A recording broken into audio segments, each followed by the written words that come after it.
अब आज जो किन मुद्दों को लेकर आप लॉ कमीशन ऑफ इंडिया से मिले हैं? नमो बुद्धाय, जय भीम। मैं प्रोफेसर सुमेधा धनी, महर्षि दयानंद यूनिवर्सिटी रोहतक से आज आपके समक्ष हूँ। आज हम न्यायमूर्ति जस्टिस ऋतुराज अवस्थी जी, जो कि लॉ कमीशन ऑफ इंडिया के चेयरमैन हैं, उनसे हमने एक 9 सदस्यीय हमारा डेलीगेशन था राष्ट्रीय स्तर का, जिसने उनसे मुलाकात की है। और ये मुलाकात यूनिफॉर्म सिविल कोड के संबंध में थी, जो कि सरकार इसको लाने जा रही है। और ये जो लॉ कमीशन ऑफ इंडिया है, ये विभिन्न माइनॉरिटीज के या विभिन्न धर्मों के अलग अलग डेलीगेशन को दिल्ली में बुलाकर अपने कमीशन में मुलाकात कर रही हैं और ये विभिन्न धर्मों के लोगों को अपनी बात कहने का मौका दे रहे हैं और जो सरकार की बात है वो सुनाने का उनको मौका दे रहे हैं। किन किन मुद्दों को लेकर बातचीत रही है आज आपकी चेयरमैन के साथ? देखिए, हमने जो दयासागर बौद्ध जी हैं, जिनके नेतृत्व में हम मिले हैं, और वो एक सेंट्रल प्रेसिडेंट हैं for all India action committee for Buddhist personal law board and Buddhist advisor from UP. तो ये लखनऊ बेस्ड हैं दयासागर जी। और ये एक इन्होंने 14 पॉइंट्स का अपना बनाया था कि ये इंडियन बुद्धिस्ट की डिमांड्स हैं। किन किन राज्यों से जो आपके दल में जो व्यक्ति गए हुए थे, किन किन राज्यों से हैं?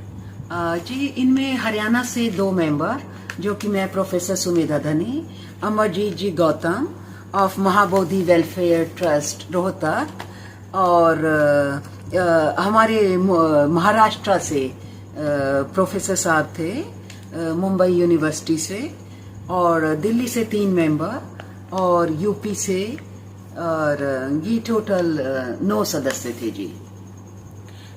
तो आपकी जो कमीशन में जो बातचीत हुई है, वहाँ पर चेयरमैन साहब ने क्या कुछ कहा?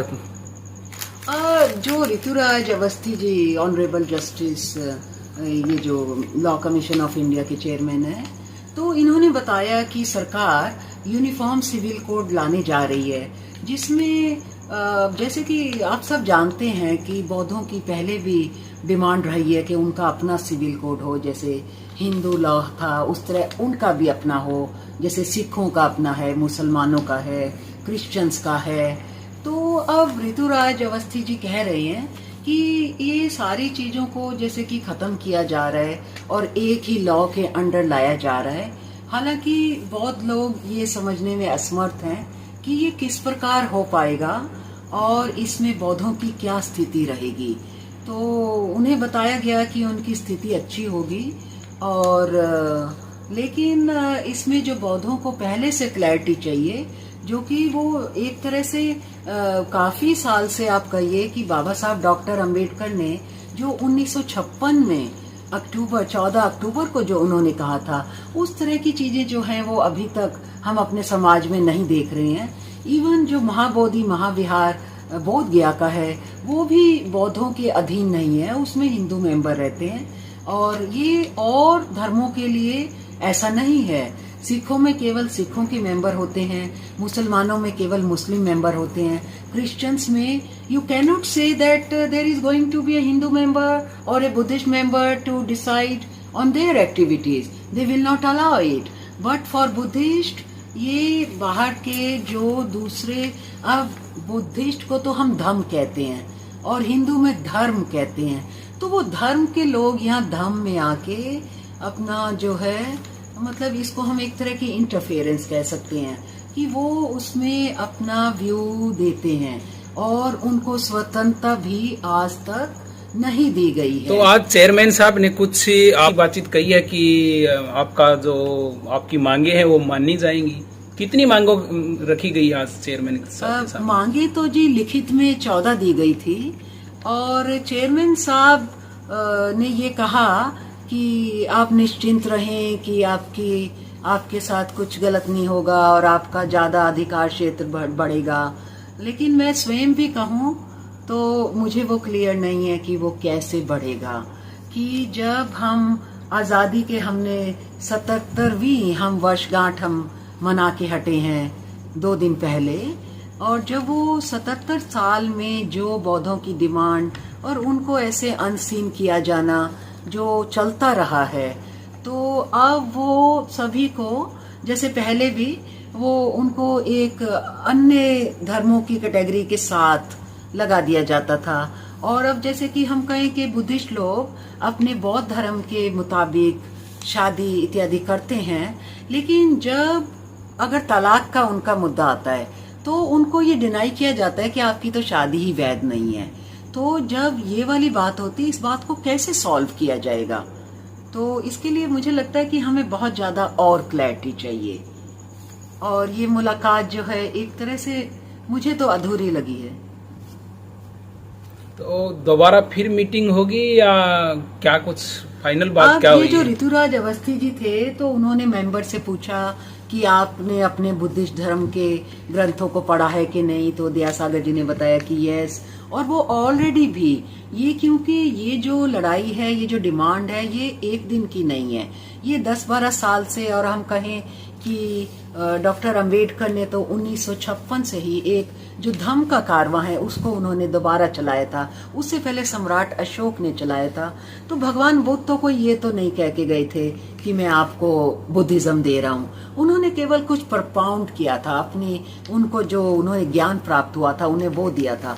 और उनके से जो स्टार्ट होता है और ईस्ट में ओडिशा से लेके और साउथ में केरल तक और वेस्ट में अफगानिस्तान तक, तो हम देखें कि जो पाकिस्तान तो था ही अपना, केवल 77 साल एक देश की हिस्ट्री में बहुत ही छोटा समय होता है।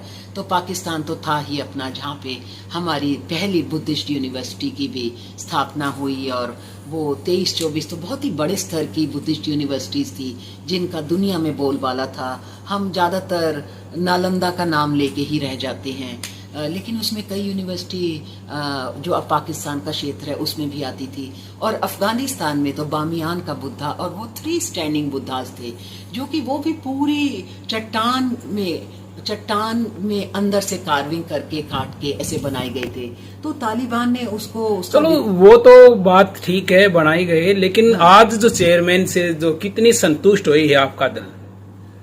दल मैं नहीं कह सकती कि संतुष्ट हुआ, क्योंकि अब ये जो लॉ कमीशन ऑफ इंडिया के चेयरमैन है वो चाहते थे कि हम लोग इस पे साइन करके चले जाएं कि हम इसको एग्री कर रहे हैं।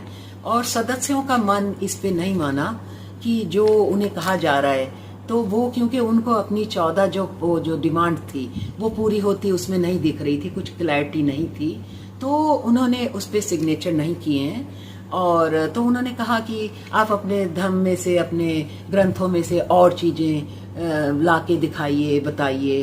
तो वो पहले भी 200 पेजों में बताई जा चुकी हैं। और मैंने भी चेयरमैन साहब को कहा कि आप यदि चाहते हैं कि हम दोबारा उस पे वापस जाएं और चीजें लाएं तो और भी ऐड की जा सकती हैं। हमारे जो 200 पेज हैं उनको हम 400 भी कर सकते हैं, क्योंकि बौद्ध धर्म में शिक्षाओं की कमी नहीं है। धम्म में जो भगवान बुद्ध ने, तथागत ने जो सारी दुनिया को जो धम्म का मार्ग दिखाया है, जो कि एक शांति का मार्ग है, करुणा का मार्ग है, प्रज्ञा का मार्ग है, शील का मार्ग है, इसमें जो जितनी सारी चीजें हैं किसी की भी कमी नहीं है। जहाँ 200 पेज लिख के गए हैं वो 400 पेज भी हो सकते हैं। तो अभी मीटिंग थोड़ी अधूरी प्रतीत हो रही है। और तो लेकिन जैसे कि बुलाया गया था 11:30 बजे मिलने का समय था, तो उन्होंने मीटिंग काफ़ी लंबी भी चली है, लंच तक चली है। और विभिन्न पक्षों को ऐसे डिस्कस किया गया है, सभी मेंबर्स ने अपनी बात रखी है। लेकिन इस पे सहमति बन पाना कि टू बी इंक्लूडेड, यहाँ पे हमारे लिए जानना जरूरी है कि जिस देश की करेंसी पर ही भगवान बुद्ध का सारनाथ का सिंबल हो, और ये जो हम शेर देखते हैं जो 4 शेर हैं 4 दिशाओं में जिनका मुंह है, लेकिन जब हम उसकी फोटो आती है तो हम उसे 3 शेर एक देख पाते हैं और पीछे वाला शेर हम नहीं देख पाते हैं। तो ये सारनाथ की, इसको हम कैपिटल कहते हैं, वहाँ से ये मिली थी और संविधान बनाते हुए इसका उसमें समागम किया गया कि देश को क्या रिप्रेजेंट कर सकता है। तो हमारी प्राचीन सभ्यता, जो कि हम कहें कि जब ब्रिटिश लोग